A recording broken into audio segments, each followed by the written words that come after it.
What's up, guys? Welcome back to the channel. I'm here with my 2002 Saab 9.3 convertible. If it's your first time at the channel, please hit that like button, hit that comment button below, and check out some of the archives that I have on this vehicle. I rebuilt this vehicle right here in this spot on this driveway a couple years ago, and I'm here today to tell you about a little update issue that I have.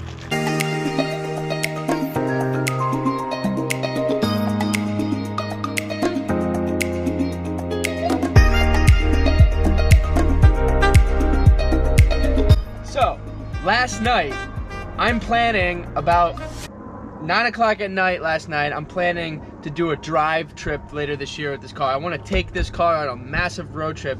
This vehicle has never really gone on a major road trip before, so I want to take it to Chicago. And I was chatting with Melanie, who's my wife, about taking this car, doing a collaboration with another YouTuber in Chicago. I won't name names, I'll keep it a surprise. And she was like, okay, write it down, plan it out. Sure enough, she stops in the road right here on front and she says, Kyle, it reeks of gas in this car. I'm like, oh, great. So of course, something is always broken in the Saab. And of course, as I plan something with it, something has to break. It's almost like it's meant to be this way, right? So today, we're gonna go check out what it is. It is leaking fuel somewhere. It does smell like fuel. She's not crazy about this. So we're gonna go address it.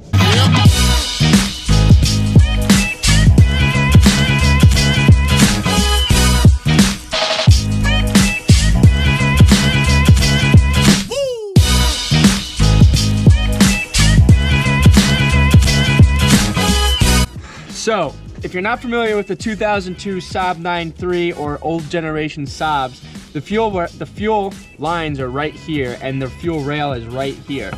Just at first glance, I smell fuel, I see some moisture. Sometimes you see oil blow off around the throttle body. That's kind of a normal thing on these cars. So I'm not too concerned about that, but I am concerned about the fuel. So what I'm gonna do first is put the pressure, I'm gonna put fuel pressure on and see if I see any leaks. That's where we're gonna start.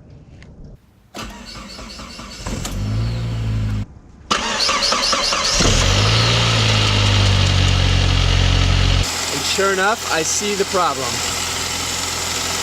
The fuel is leaking from the fuel rail. All right, guys, so this is a problem that kind of started when I put the engine in this vehicle. When I went to remove the fuel lines originally from the fuel rail, I broke one of the lines, and ever since then, it's been going on 4 years now, we've had a little rig on the fuel line to keep it on the fuel rail from coming off. So it took 4 years for it to come loose. Here we are today. I'm gonna go ahead and refix that, but I need your support from liking this channel, subscribing to this channel, and commenting on this video to help me fix this problem properly. What we need to do essentially to fix this 100% is drop the fuel tank and put a new fuel line in to the fuel rail. So it needs to be routed from the top. So the fuel line drops behind the firewall underneath the car right along where I'm sitting here, and it routes up above the fuel tank, and that's what we need to do to fix this problem, unfortunately. Check out this power, full turbo.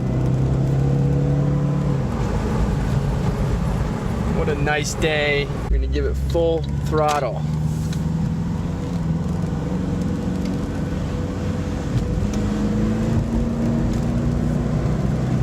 See that turbo gauge. It's all the way over there by the red. Car's running real nice. But then again, Saabs love this temperature. Hear that turbo going. We fixed her for now, boys and girls. We fixed her for now.